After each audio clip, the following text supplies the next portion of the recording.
Halo Sobat Literasi, selamat datang di kanal kami, tempat di mana buku bukan sekadar bacaan, tapi jendela untuk memahami dunia. Isu lingkungan hidup dan keberlanjutan pertanian kini menjadi tantangan besar yang memerlukan pendekatan baru dan lebih menyeluruh. Pesantren sebagai lembaga pendidikan Islam tradisional memiliki potensi besar untuk ikut berperan dalam menjawab persoalan ini. Oleh karena itu terdapat salah satu referensi terbaik adalah buku berjudul Pesantren Agroekologi Berbasis Ekosofi untuk Keberlanjutan, karya Dr. Darlina Kartikarini. Buku ini memperlihatkan bahwa pesantren, sebagai lembaga pendidikan tradisional yang telah lama berakar di masyarakat, dapat mengambil peran signifikan dalam memberikan solusi nyata bagi pembangunan berkelanjutan. Dimulai dengan pembahasan transformasi sistem pertanian yang lebih ramah lingkungan, buku ini menguraikan bagaimana konsep agroekologi mampu menjadi solusi strategis dalam membangun pertanian berkelanjutan. Agroekologi dipandang bukan sekadar teknik bertani, tetapi juga sebuah paradigma yang menekankan keseimbangan ekologi, sosial, dan ekonomi.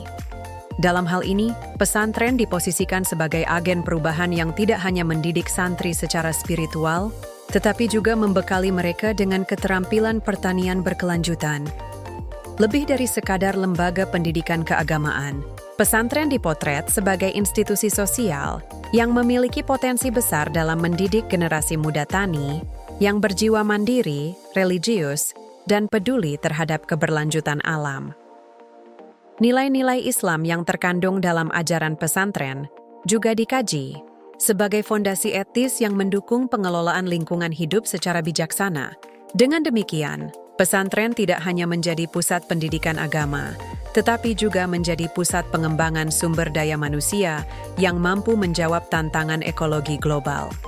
Melalui pendekatan ekosofi, yakni filsafat ekologi yang menekankan keselarasan antara manusia, alam, dan spiritualitas, buku ini menyajikan strategi pengembangan pesantren agroekologi sebagai model pendidikan dan pemberdayaan masyarakat. Pendekatan ini memperlihatkan bagaimana pesantren dapat menyatu dengan nilai-nilai ekologis dan keagamaan secara harmonis. Berbagai contoh penerapan konsep ini dalam konteks keseharian pesantren memperkaya isi buku dengan gambaran nyata dan inspiratif, sehingga pembaca dapat melihat bagaimana teori diterapkan dalam praktik kehidupan sehari-hari. Buku ini menjadi referensi penting bagi akademisi, aktivis lingkungan, pengelola pesantren, maupun pembuat kebijakan yang ingin mengintegrasikan nilai keberlanjutan dalam pembangunan berbasis komunitas dan spiritualitas. Anda bisa mendapatkan buku ini di website kami atau melalui Marketplace Bravo Press Indonesia. Selalu support channel kami dengan like dan subscribe, serta share ke orang sekitar Anda.